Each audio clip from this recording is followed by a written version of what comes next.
우리 속에서 내주하시는 거룩한 주님의 영을 통하여 축복하고 또 축복하기를 원하신 줄 믿사 우리가 축복의 자녀임을 깨닫는 귀한 시간 되게 하옵소서. 감사드리며 예수님 기도했습니다. 아멘. 주의자하고 인사하시고 옆에 분 한번 어깨 주물러 주세요. 감사합니다. 감사합니다. 아이고 됐어. 아이고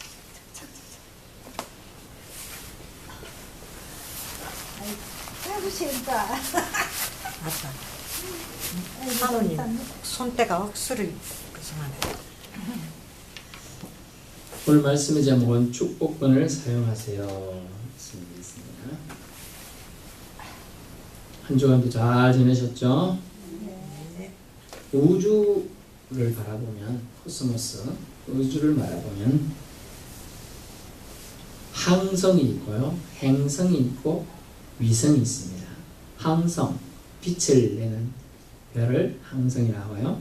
그 빛을 내는 별 주위를 도는 것을 행성이랍니다.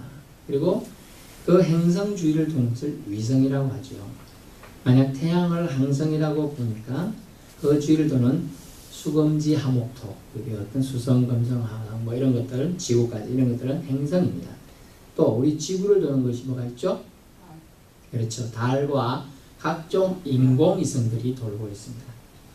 그렇죠. 우리가 그런 우주 원리를 생각할 때 야고보서 기자가 야고보인지는 정확하지는 않습니다만은 상당히 유식한 사람임을 알 수가 있어요.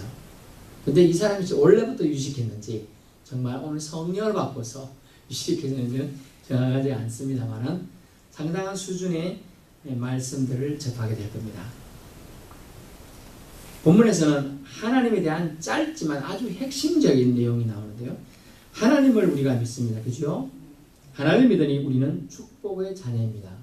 그러므로 우리가 하나님은 축복의 근원이시죠. 근원, 뿌리시라는 뜻이죠. 하나님으로부터 모든 축복이 비롯된다는 겁니다.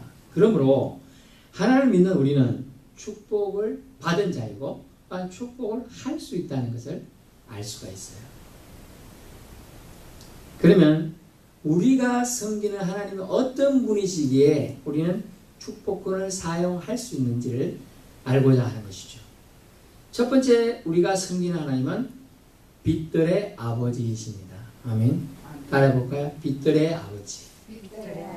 지금 좀 전에 설명했는데 항성이 빛이라고 했어요. 이 태양계에서는 항성이 뭐냐면 태양입니다. 태양. 근데 빛들의 아버지란 말은 결국은 따라해보세요. 창조주. 창조주 하나님이시라는 뜻이에요. 창조주.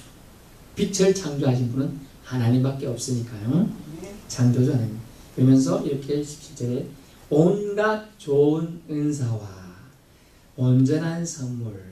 은사라는 단어와 선물이라는 단어는 헬라 동일한 단어에서 왔어요. 그래서 주다라는 단어에서 온 거예요. 사실은 은사도 받는 거고 선물도 받는 거잖아요. 결국 이것은 공급하시는 하나님, 빛들의 아버지는 우리에게 무엇을 공급해요? 좋은 것들. 좋은 것 주시는 분이 우리 아버지예요. 성경 마태복음에도 뭐라 그러냐? 자기 자녀에게 좋은 거 달라는데 정갈 줄 사람이 있습니까? 뱀 줄 사람이 있습니까? 없다는 거예요. 자기 자녀는 하물며 악한 사람보다 좋은 걸 주려고 한다는 거죠. 우리 빛들의 아버지이신 여호와 하나님께서는 우리에게 좋은 걸 주시고자 하시는 아버지시다. 그리고 여러분 지난번에도 말씀드린 것 같은데 가장 좋은 것들은 하나님은 얼마나 좋으신지 우리에게 공짜로 주셨다는 거예요. 공짜로. 그러면서 본문에 오늘 본문 보세요. 온전한 선물이 다 위로부터 온다라고 되어 있습니다. 자, 대지를 적시는 촉촉한 이슬과 우리는 설이 나쁘다 생각하지만 어쨌든 하나님 주시는 거 이슬과 비와 심지어 공기와 구름, 햇살 이런 거 모두 다 위로부터 오고 있다는 거예요. 지금 전에도 얘기했지만 위는 하나님이 계신 곳을 상징합니다. 하나님은 우리에게 좋은 걸 주시기 위해서 하나님이 계신 곳에서 이 낮고 낮은 인간들이 사는 이 태양계, 지구에 좋은 것들 가득가득 붓고 계시다는 걸 알 수 있습니다. 햇살이 부족한 적 있나요? 없어요. 구름이 막고 있다는 것 뿐이지 햇살은 부족한 적이 없어요. 공기도 사실은요 부족한 적이 없어요. 충분히 주셨어요. 아니요, 지금은요 인간들이 의한 파괴로 오존층이 파괴되고 뭐 파괴되고 이래가지고 우리가 뭐 미세먼지니 이제 더 단위가 초미세먼지니 이렇게 해서 마스크도 전문용 마스크 쓰지 않으면 아무 소용이 없는 그런 시대가 되어서 안타깝습니다.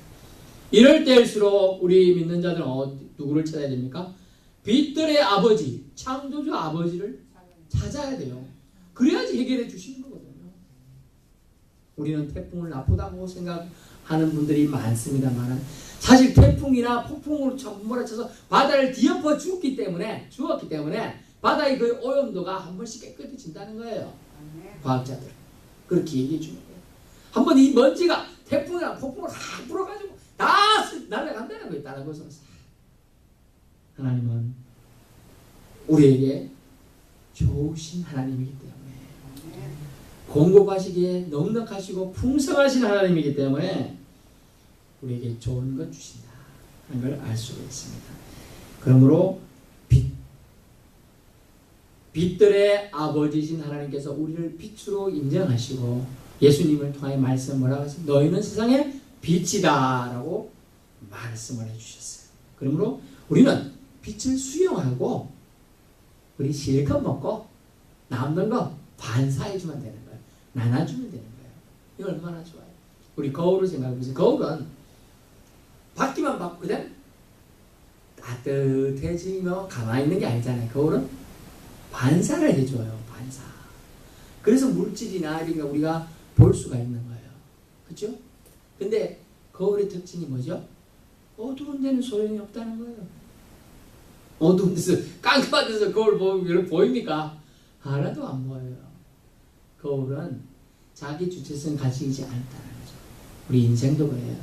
사실 우리 생명도 호흡도 제가 이렇게 너 손가락 좀 올려봐 이렇게 명령하고 손 올려봐 명령하니까 내가 명령한 얘가 움직이는 거예요. 하지만 거울은 빛이 와야지만 반사할 수가 있어요. 빛이 와야지만 모습을 비추어 줄 수가 있어요. 그러므로 우리는 빛 대신 주님을 우리가 완전히 수용하고 영접하고 그분으로 우리를 체화, 좀 어려운 말인데 완전히 우리가 그분과 하나가 된 연합이 되어서 반사해야 된다는 거죠.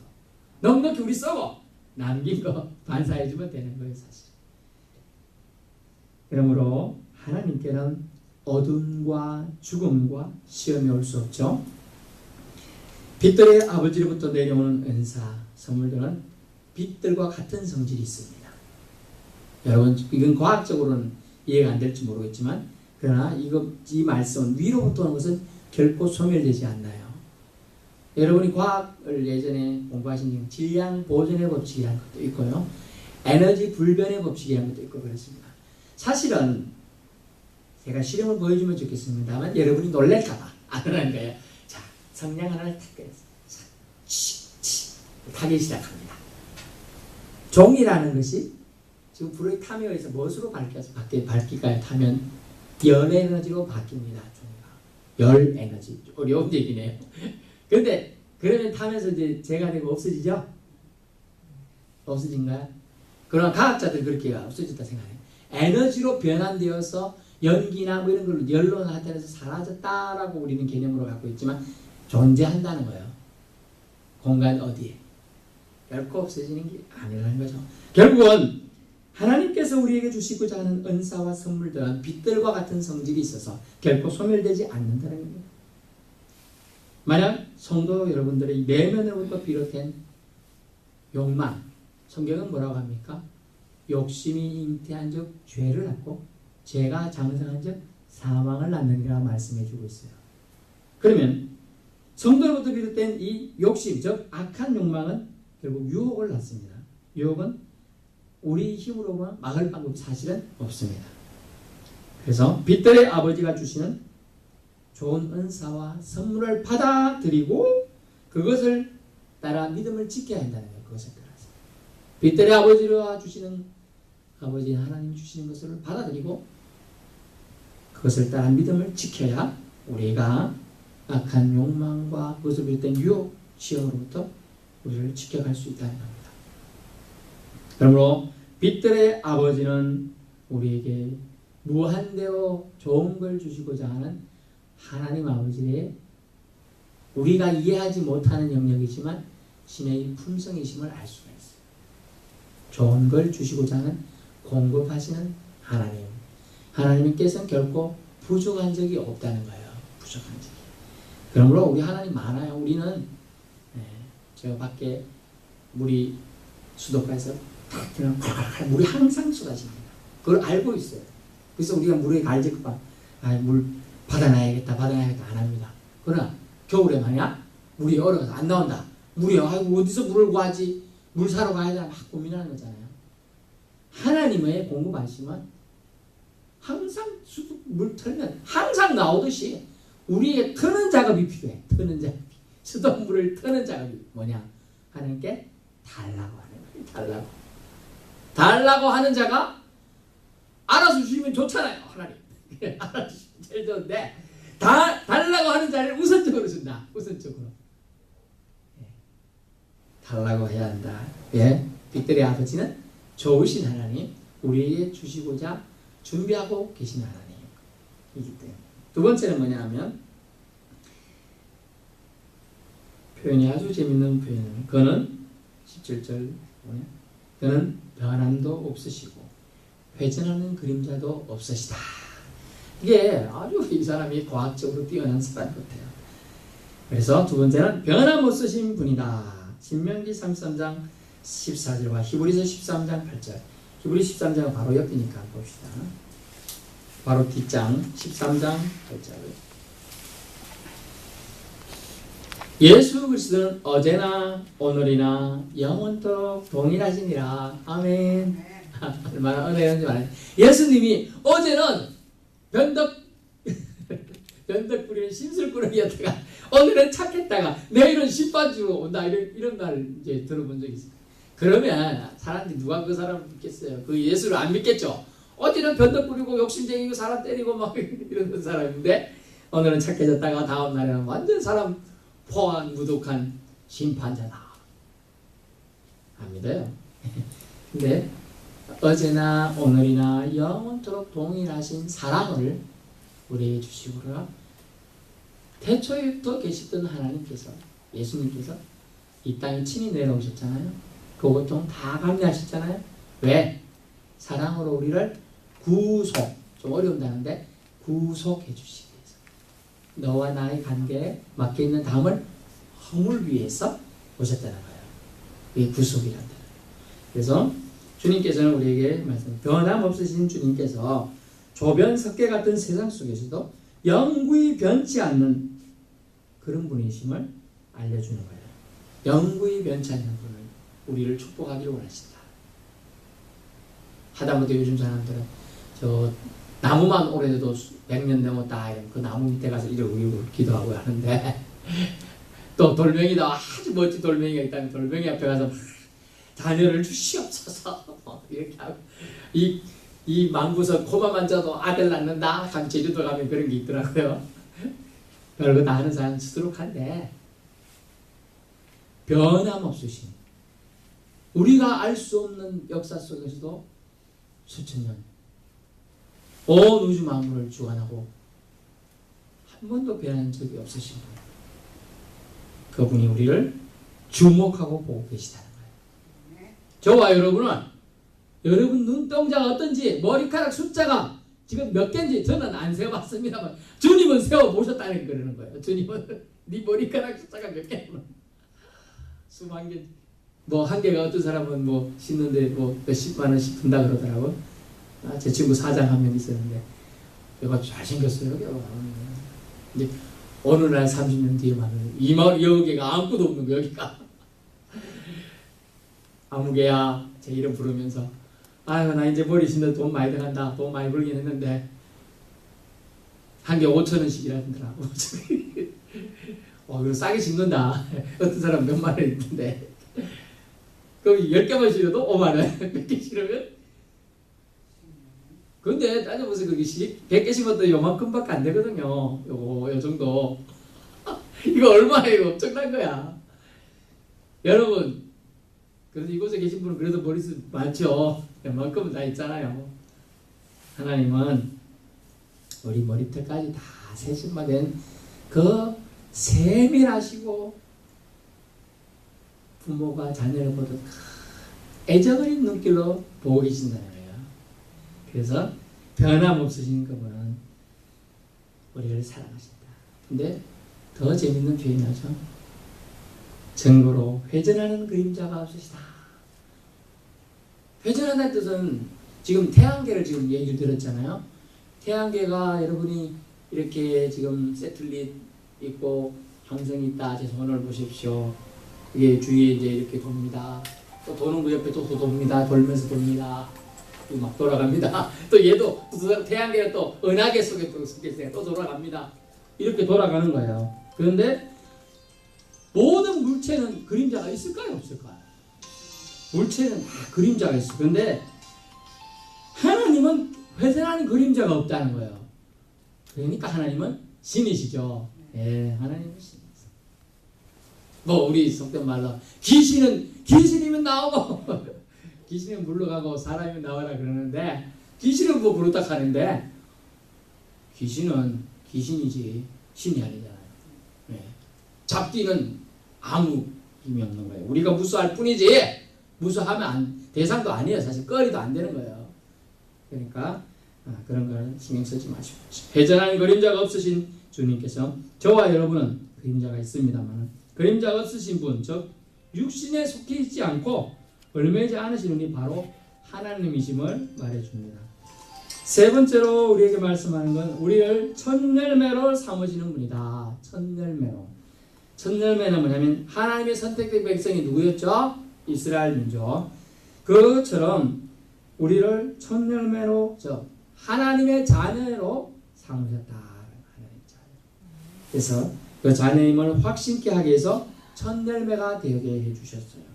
베드로전서 2장 9절에 보니까 그렇게 하신 이유가 있어요. 우리를 첫열매를 삼으신 이유가 18절 그가 그 피조물 중에 우리로 한 첫열매가 되게 하시려고 자기의 뜻을 따라 진리의 말씀으로 우리를 낳으셨나리라. 잉태의 고통을 가지고 우리를 낳으셨는데 이유가 그리스도의 덕을 선전하게 하기 위해서다. 우리를 첫열매 삼으신 이유가 악한 욕망엔 죄를 낳고 죄는 사망을 낳는데 하나님은 진리의 말씀으로 우리를 낳는다. 그리스도의 덕을 선전하기 위해서 우리를 첫열매로 삼으셨다. 예수 그리스도와 부활의 첫열매 되셨음을 믿으시죠? 우리도 주님의 그 첫열매 되신 그것을 믿으면 우리도 첫열매로 주님이 삼아주신 은혜가 있다는 거예요. 피조물 중에 우리로 한 첫열매가 되게 하시고 여러분 우리를 지으신 분이 우리를 잘 아십니다. 피조물의 대표로 저와 여러분을 삼으시겠다는 것이 첫열매로 삼아주셨다는 얘기예요. 당신의 능력의 생명의 말씀으로 진리의 말씀 우리를 낳으셨다. 거듭나게 하신다는 얘기인데요. 수많은 만드신 것들 중에 그 피조물 중이라 했잖아요. 우리를 특별히 구별하셨어요. 피조물 중에 대표가 되게 하셨다. 이게 한 첫열매가 되게 하셨다. 저와 여러분이 대표가 된 거죠. 만물의 그래서 인간은 뭐라고 합니까? 영장이라고 하는 거죠. 네 번째 원칙이 뭐냐면 축복의 원칙을 네 번째 말씀드린 것은 뭐냐면 야곱의 축복을 여러분 아실 거예요. 위에서부터 아래로 축복하죠. 나이가 그가 130세인데 노년에 왕을 바로를 축복하는 장면이 나옵니다. 그래서 위에서 아래로 능력자가 없는 자에게 축복하는 게 원래 원칙이에요. 능력자가 없는 자에게 축복해주면 능력을 주고자 하는 거예요. 또 주인이 종을 축복하는 게 이게 원칙이라는 거죠. 그리고 먼저 믿은 자가 믿지 않는 자에게 축복하는 게 원칙이죠. 그러므로 하나님 축복은 사실은 나이와 무관합니다. 나이와 무관. 연약함과 노쇠함과 무관해요. 야곱은 130세면 늙었잖아요. 그 나이에 파로의 젊은 왕을 축복한단 말이에요. 왕이 더 힘세고 더 강건해요. 하지만 축복은요, 나이와 무관해요. 죽기 직전에 야곱은 12아들 모아놓고 손주까지 모아놓고 축복하잖아요. 나이와 무관하게 축복할 수 있어요. 하나님의 권능을 받은 자는 누구라도 축복을 내려줄 수가 있는 거예요. 그걸 자기 손주나 자기가 뭐 안수까지 해줘도 되고, 가족끼리 안수해줘도 됩니다. 뭐 교회에서는 이렇게 하는 거 제한을 좀 그런 게 있긴 하지만은 가족끼리 안수해도 되고, 뭐 잡고기도 해도 되고, 어깨 잡고기도 해도 손잡고 해도 되고, 눈이 아프다면 눈 만져주기도 해도 되고 해도 되는 겁니다. 그래서 축복을 사용해야 한다. 왜? 하나님이 우리를 축복의 자녀 삼아 주셨으니까 우리에게 축복권이 있어요. 그래서 우리 축복권 가지고 조카도 축복해도 되고, 뭐 남편이 좀 믿음이 약한 남편도 축복해도 주고, 이웃 사람 좀 예수 안 믿어가지고 저렇게 힘들고 고통 중에 축복하기, 내가 믿는 예수님 이름으로, 내가 믿는 하나님 이름으로 당신을 축복하고 싶습니다. 이렇게 하고 축복해 주면 되는 거죠. 먼저는 자녀들에게, 진지에게, 이웃에게 축복을 전달하실 수 있기 바랍니다. 결론입니다. 우리가 믿고 섬기는 분은 빛들의 아버지이십니다. 회전하는 그림자가 없으신 분입니다. 그러므로 불변하시며 항시 그 자리에 존재하시며 역사를 운행해요. 중심축이 흔들리면 안 되죠. 여러분, 이 건물이라는 것이 있는데, 지금 우리는 단층이지만 뭐 10층, 20층, 40층, 50층 있는데 그 중심축, 기둥이, 버팀목이 흔들리면 그 건물 쓰러집니까? 안 쓰러집니까? 쓰러져요. 근데 우리 하나님은 절대로 움직이지 않는 분이야. 회전하는 그림자가 없으시죠. 불변하신 분이야. 그래서 우리는 그 하나님을 더욱더 신뢰할 수 있는 것입니다. 심지어 다니엘 세 친구는 어떻겠어요? 중심축에 하나님을 믿고 있지만 주님께서 우리를 구해주지 않더라도 우리는 하나님을 배반하지 않겠다. 거리 아니하실지라도 라는 그 고백을 하지 않습니까? 중심축. 우리가 이때까지 예수 믿은 걸 헛되이 하는 걸 바로 중심축이라고 그래요. 그걸 흔들리게 해서는 안 돼. 내가 예수 믿고서 구원 받았으면 확신해야 한다는 거예요. 내가 그것만 확신하면 다른 거 누가 와도 흔들어보고